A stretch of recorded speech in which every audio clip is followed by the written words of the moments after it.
Okay, well, I had slides prepared, but they're on the thumb drive in my office. I fixed them at home last night, and they didn't get put on the.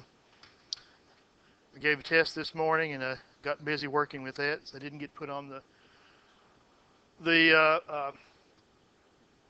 server. So I'm just going to have to write more than usual, and you know that that means you can't read it very well. Okay, so we're looking at exact equations, and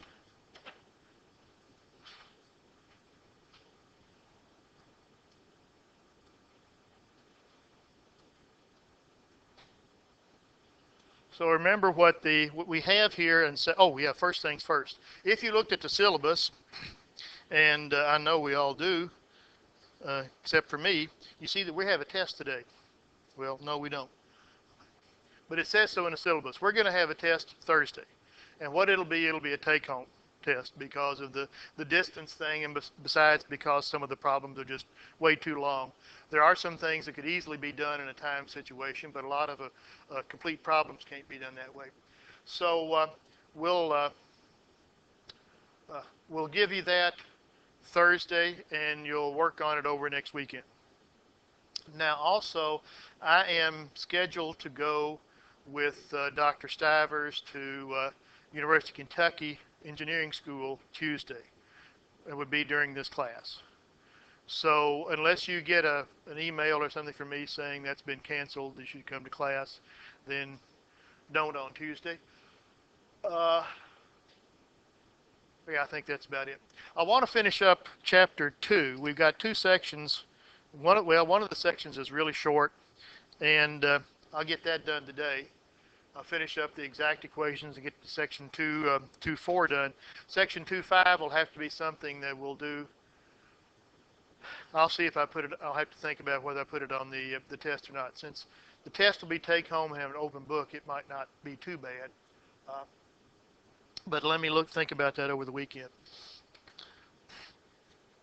Okay, so ideally the test would cover chapters 1 and 2, but since we aren't having class on Tuesday, I'm not sure that that's ideal. But we're in section 2.4, which is exact equations, and your attention is called to there's the test for exactness, theorem 2 on page 60.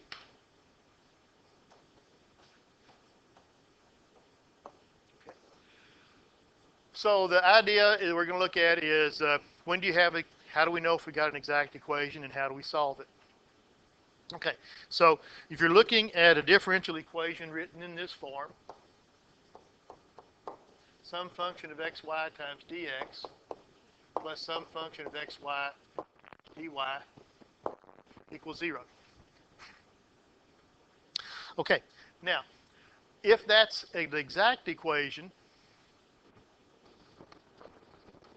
exact would mean the left side is the differential of some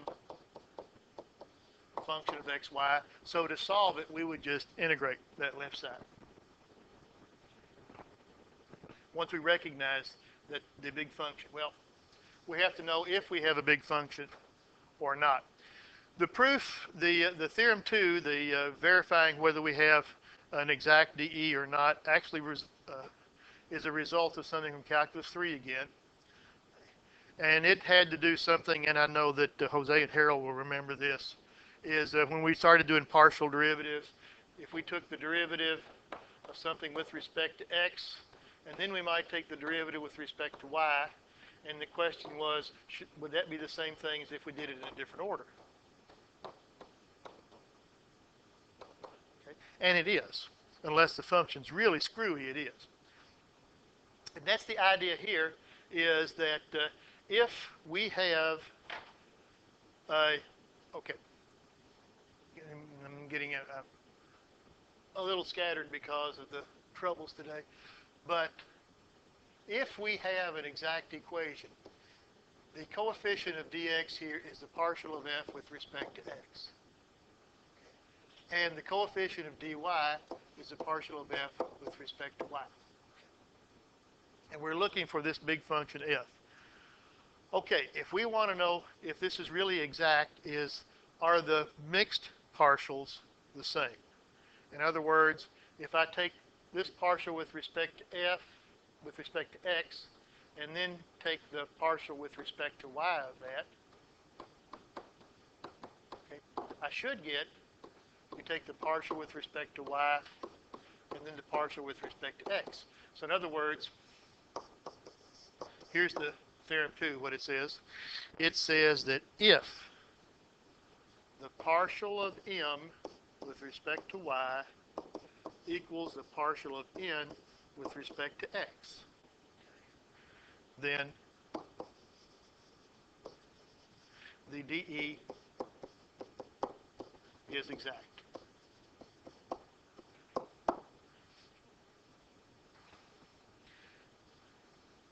Of course, that still doesn't tell us how to solve it. It just says it's something we can solve. That the left side is really a nice differential equation. Okay. And I'm not going to prove this. We're going to skip a lot of the proofs in the course. DE proofs are very interesting when you try to get into them. This is a really heavy course if you're doing theoretical stuff.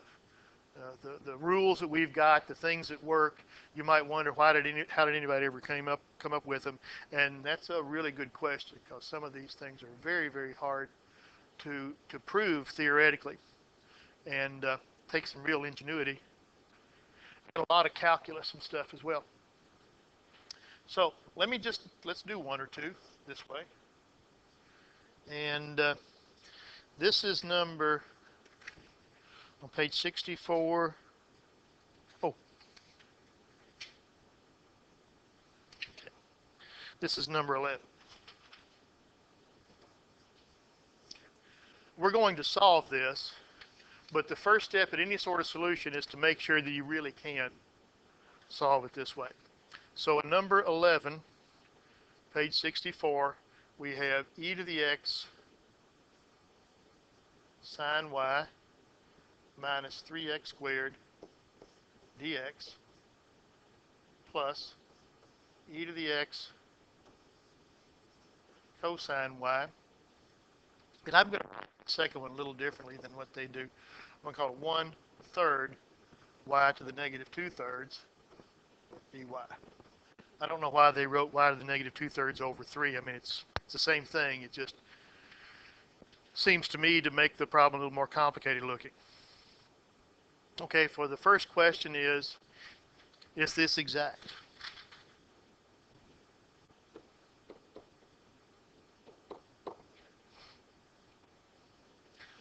So let's go through this.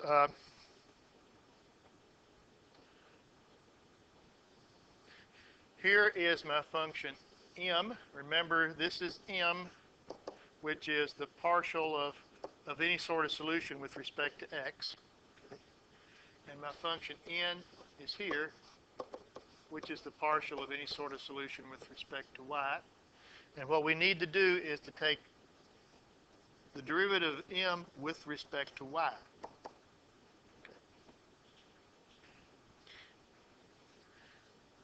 And the derivative of n with respect to x. And if we have the same thing, then we really do have an exact equation here.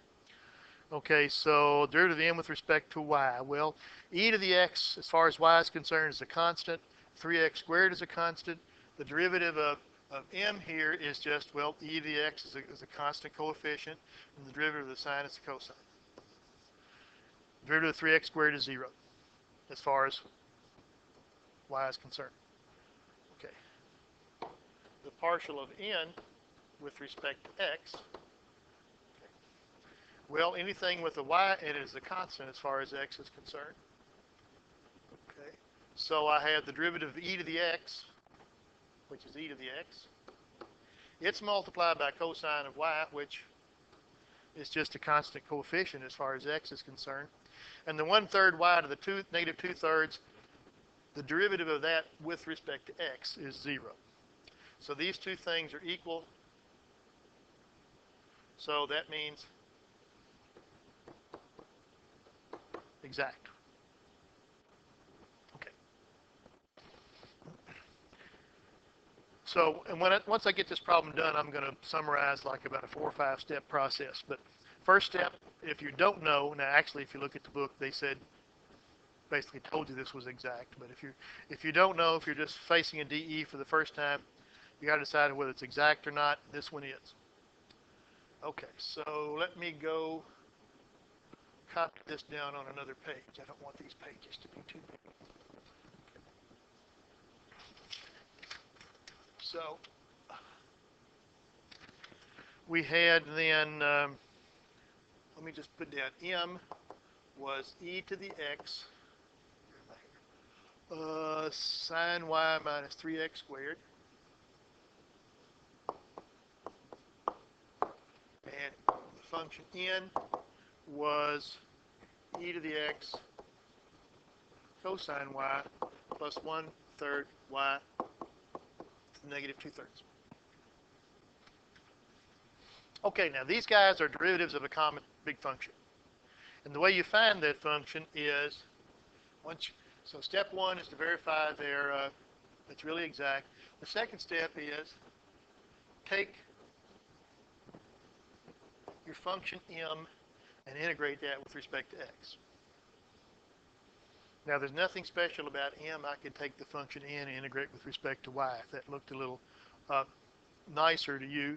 But remember, m was the partial with respect to x, the big function we're trying to figure out. Okay. So take e to the x sine y minus 3x squared. Take the integral of that as a function of x. And it looks awful, but it's really not that bad. I remember I was taking a graduate course in partial differential equations, and I was faced with this horrible looking function with all kinds of variables in it. And was thinking, how in the world am I going to get that? Had to do some sort of integration type thing on it. And then the more I looked at it, I realized, well, as far as this problem was concerned, at that stage of the problem, everything was a constant except for one variable.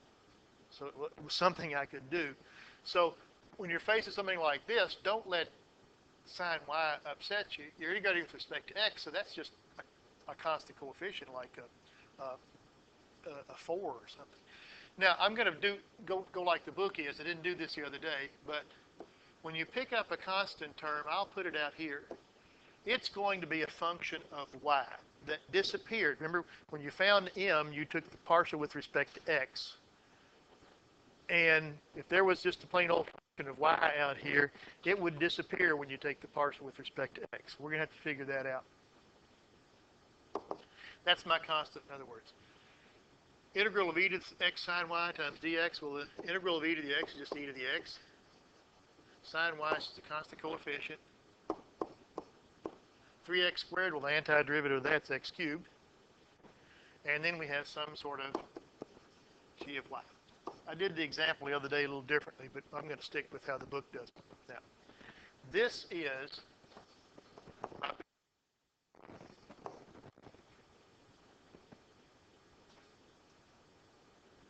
okay. Now, I haven't used n yet.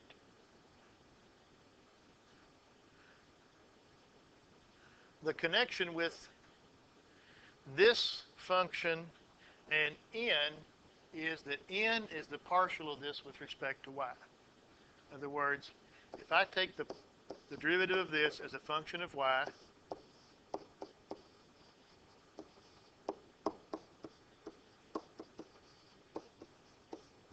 I should get m.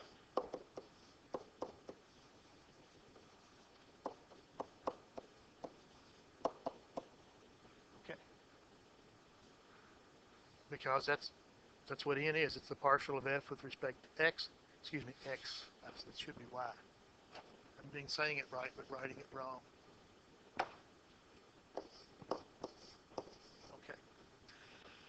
Okay. So x is a constant now when I take the partial. E to the x sine y, well, e to the x is a coefficient as far as we're concerned. The derivative of the sine is a cosine, so this is going to be e to the x cosine y. The x cubed term, that's 0. The derivative of that's 0.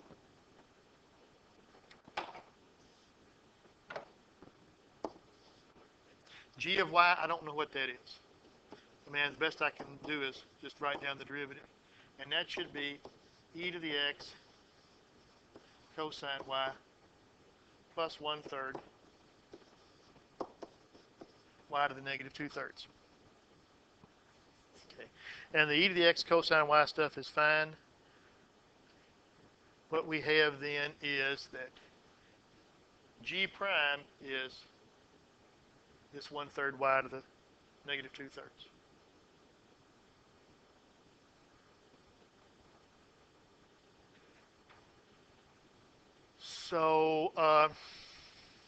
So we next then now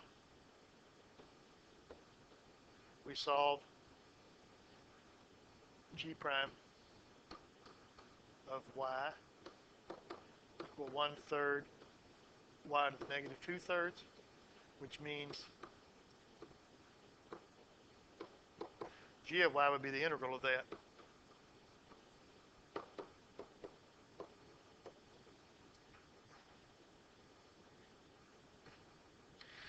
And when you use the power rule integrating, you'd add 1 to the power and divide by that new power. So in particular, this is just going to be y to the 1/3. You take your derivative, that's 1/3 y to the negative 2/3.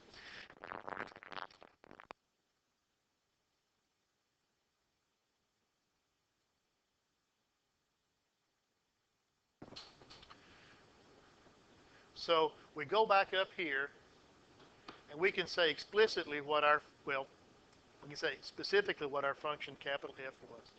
It's e to the x sine y minus x cubed plus y to the 1/3.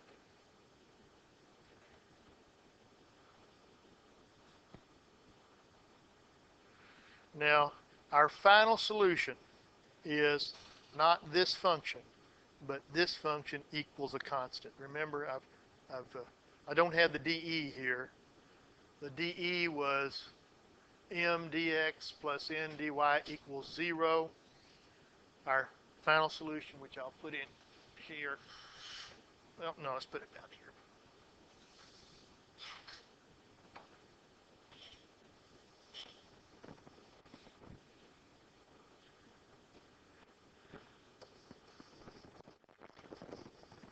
Okay, a solution is of the form f of xy equals k, so our final solution is e to the x sine y minus x cubed plus, not 1, but plus y to the 1/3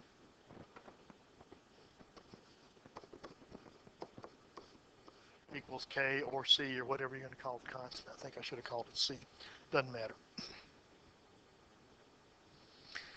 Now, we're not going to get an explicit solution. You can't solve that for y and get a function purely of x.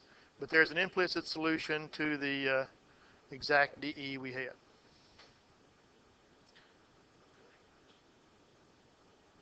So while you're catching up with, there are like 4 steps, or 5, depending upon how you split things up. The first is just to see if you've got an exact dE. Okay. If you do, then the second step is to go to the dx coefficient and integrate that with respect to x. We're all caught up here? Okay, so let me write these down. Okay.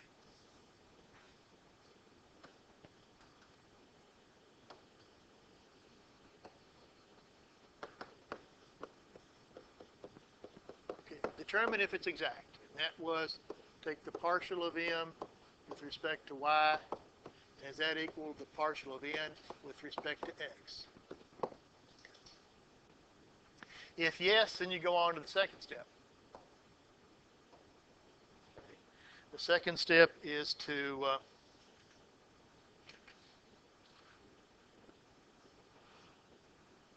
get at least a preliminary formula for the big function. You know, that's part of your answer by integrating m with respect to x and realizing that there is some perhaps, well, there is some function of y that you're not going to pick up when you integrate that with respect to x. Now, one thing you could do to pick up that function of y is to go to n, integrate it with respect to y, but that's not how the book's doing it, so let's do with this. Okay. Now, the third step is to the process of trying to figure out what this g of y is. The partial of f with respect to y should equal whatever your function n is.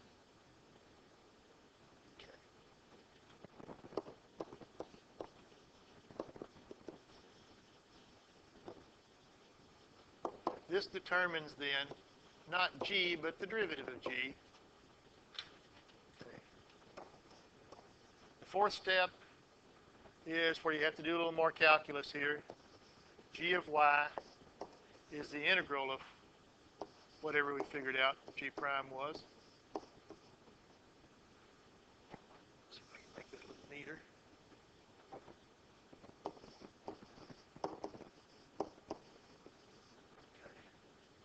And then you're done. You need to state the final answer. The final answer is, well, plug g of y into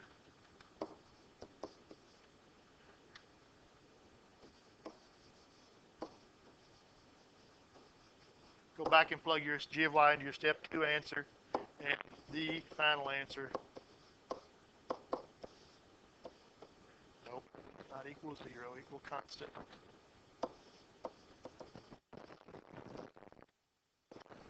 F of x, y equals c is the solution.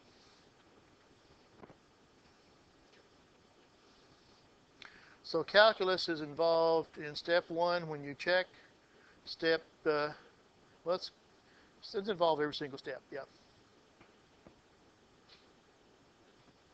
Okay, I've got one that I want you all to do.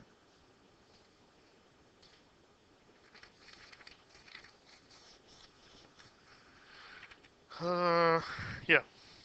So with these steps in mind, let's work on number 10.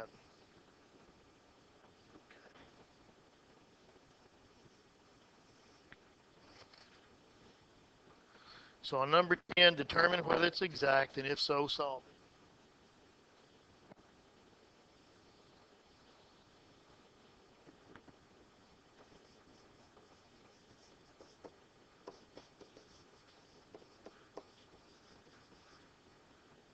And 10 is 2x plus y dx.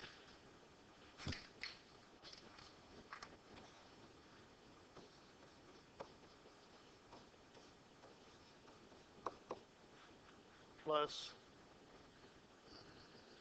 x minus 2y dy equals 0. And what I'm going to do is I'm going to pause the recording while the people here in the classroom go through the steps, and each time we get them figured out, we'll write them up again.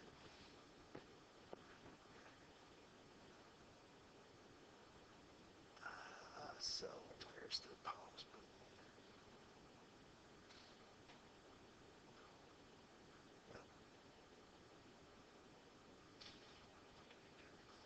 Yeah, there we go. Okay.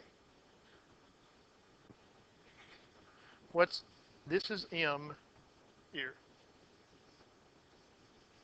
What's in front of the dx is m. What's in front of the dy is n. And this is what we have to answer.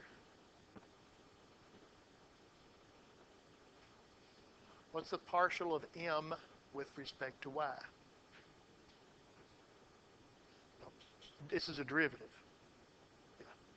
We're taking the partial derivative of m with respect to y.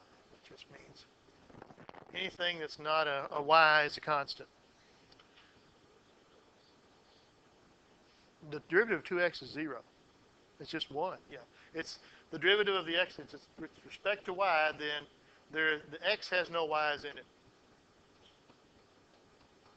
So that's 1. And now we do the same thing to the n function, only we do it with respect to x. And anything that's got a y is just a constant. And that's just 1, too, also. Okay, because the derivative of 2y, well, y is a constant as far as x is concerned. So it is exact. Okay. So now the next step is to get at least a preliminary formula for f. Okay. And let's see.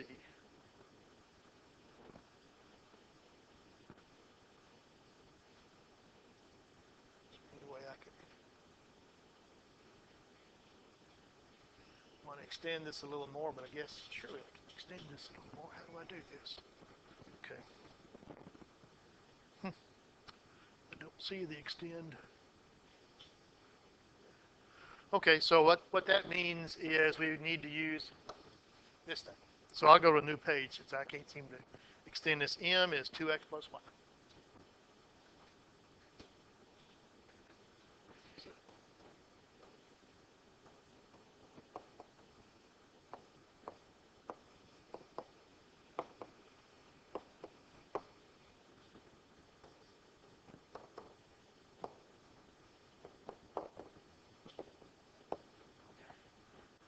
So we'll see how that goes then. Okay, so integral of 2x, y is just a constant, so it's like a 3 or a 4, and integral of that with x is just going to be y times x. And then we have this mysterious constant function, because m was when you take the derivative with respect to x. So there may have, when our big function f may have had some y terms in it that that went away, and we took the derivative of m to get m. Okay, so our function capital F is going to have an x squared, it's going to have a yx, and maybe some other just plain y terms, or maybe a constant or something like that. Okay. And what we do next for step 3 is we try to figure out what g is by taking, this is, we take the partial of this expression, okay, and set that equal to n. Okay. So what's the partial of this thing? Yeah, this is with respect to y.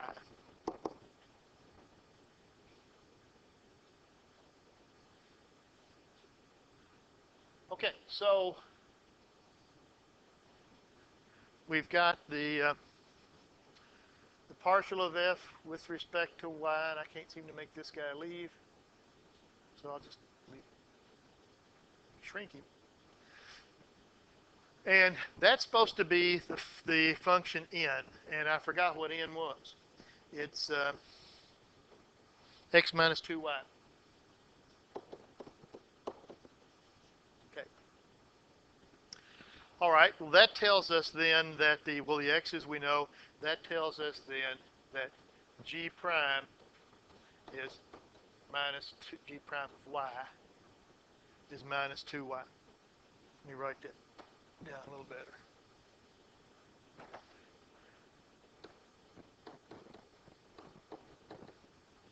Okay, so step 4 is let's explicitly figure out what g is by taking the integral of g prime of y dy.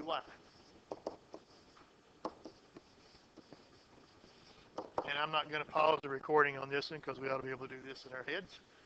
Okay. What's the anti? That's a negative 2y. And the antiderivative of that, the integral of that is with respect to y.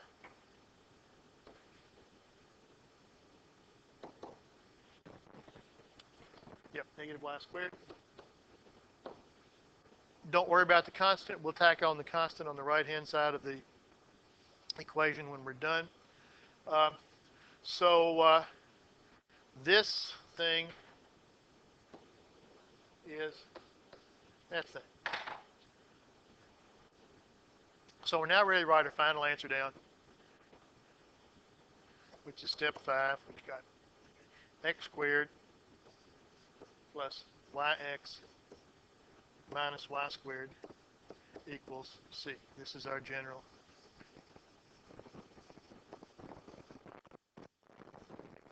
solution. And we can't solve for y on that. So it's going to have to be implicit.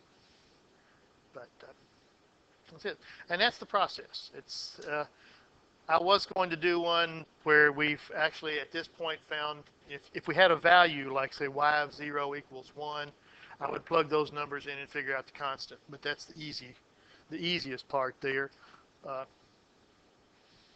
it's running a little short on time, so I'm not going to do another example like this. Okay.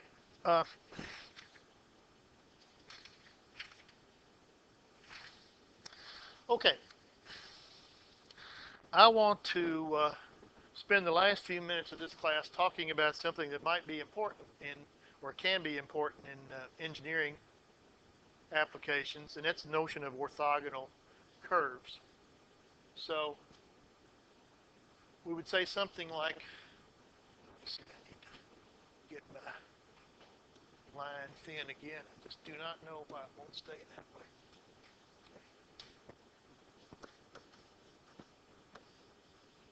Two curves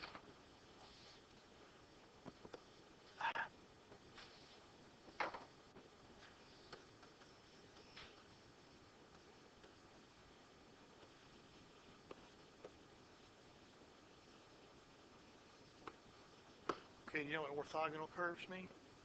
Do you remember? Okay. I know we did in Calc 3. You probably did it in Calc 1 too. At least you did one or so examples and probably forgot about it. But two curves are orthogonal if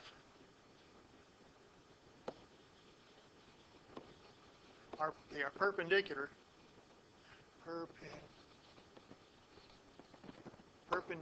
at their points of intersection. Every point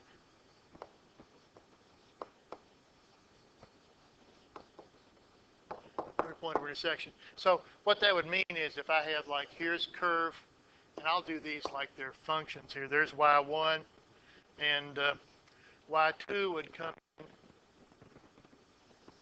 something like this. I know that's not okay. Then what it means is the tangent to y1 and the tangent to y2 are perpendicular. So that would mean that slope 1 was like the negative reciprocal of slope 2. Okay, that's what perpendicular means. In terms of derivatives, that would mean like d derivative of y1 with respect to x is negative 1 over the derivative of y2 with respect to x. Because dy and dx's are the tangent slopes. In engineering, well, I'm thinking about some stuff in electronics, but you're looking at lots of times you have the family of curves, and you'll want to know what the orthogonal families look like. Okay. So let me just give you an example here. I'm not going to prove this, but if I had a whole bunch of circles, then what would be orthogonal to all those circles would be lines through the centers.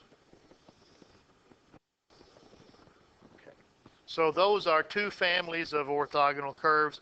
One of them, the circles, and every time a line goes through the center, okay, it's going to be a different curve, a flat curve, but it'll be perpendicular to the circles where they intersect. So there's an example of that. Okay. Then let's do a little bit of differential equations here, and let me get another fine line. Okay. Oops. So let's suppose we have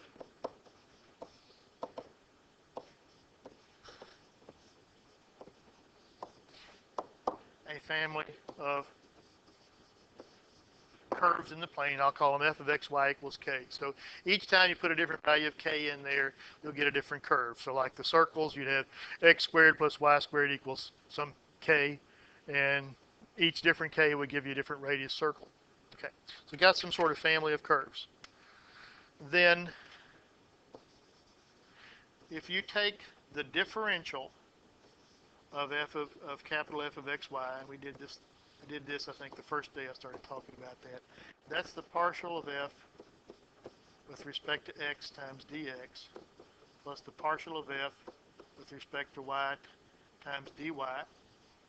And the derivative of the differential of the right-hand side is 0 because it's just a constant.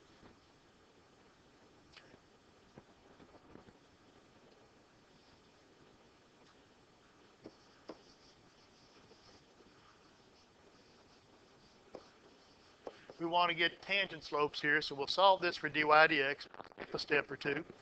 You get, bring your dx term over on the right, and then divide by dx. Yeah, bring your dx term over on the right, divide by dx, and a few things. We'll get the dy dx it's the negative of the partial of f with respect to x divided by the partial of f with respect to y. So this is tangent slopes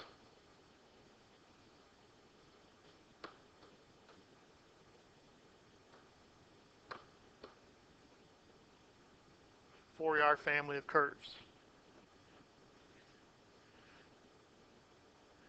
Now, orthogonal family will have perpendicular slopes.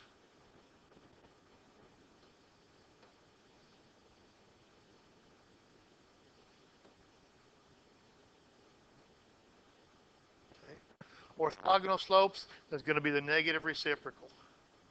For orthogonal slope, the slope, which is dy dx, okay, you take the negative of this thing and turn it over. So it would be the partial of f with respect to y over the partial of f with respect to x, and the negative's gone.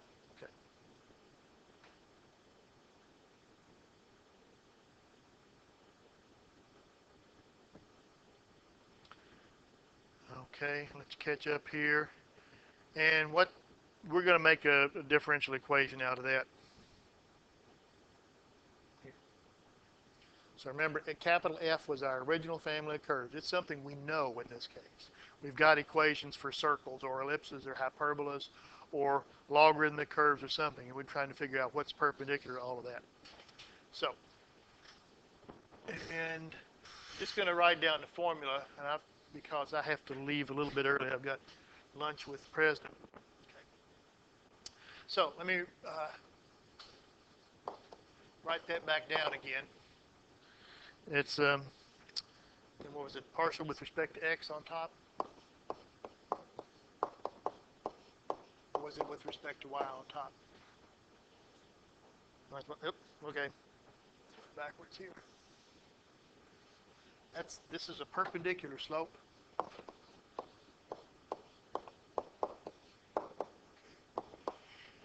If you solve this, multiply through to get rid of the denominators, you'll have the partial of f with respect to x times dy equals the partial of f with respect to y times dx. So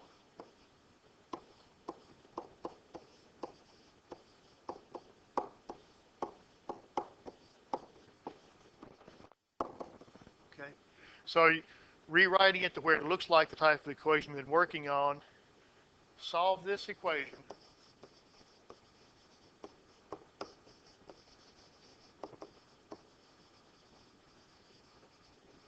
Your orthogonal family of curves. Now, this may or may not be an exact equation. It looks like it might be. The book has an example. Well, this is an exercise here, actually, number 32, where it actually does turn out to be uh, exact. The example I was going to do, which I'll do, but I'll post it on Moodle, I'll type it up real good, is not an exact equation. It actually turns out to be separable. But what you'll do is we'll have the original family of curves, and a solution to this thing gives us a family of curves that are orthogonal to what we started with.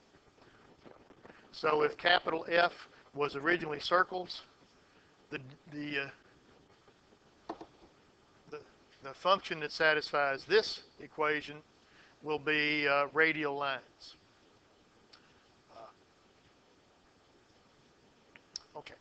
So that's the deal. I'll put an example like this on here, and we'll finish up section page 64. Let me give you some assignment here on page 64 as well.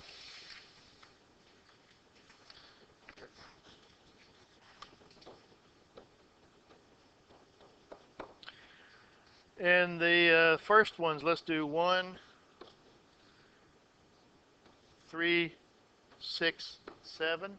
Now those we're just deciding whether they're separable, linear, exact, whatever.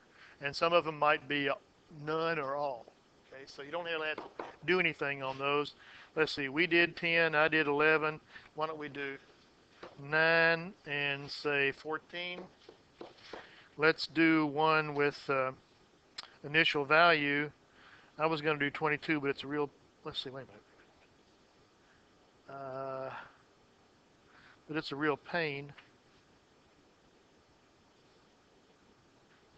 Well, they're all going to be real pains. Probably 21 isn't nearly as bad as it looks. And then we go over to number 32.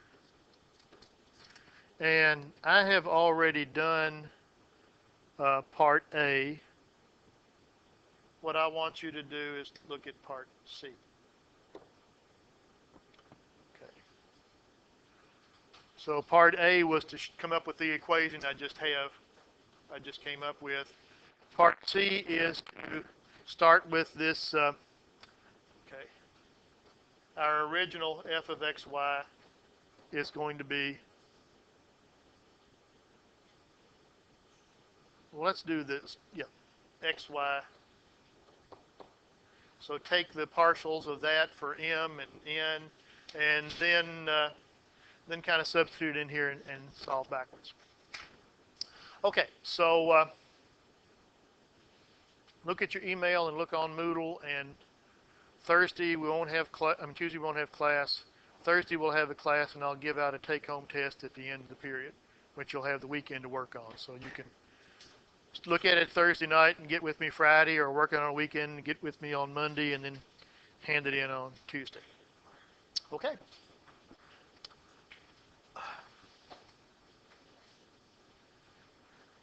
Yes, sir. Okay. Yeah. Thanks.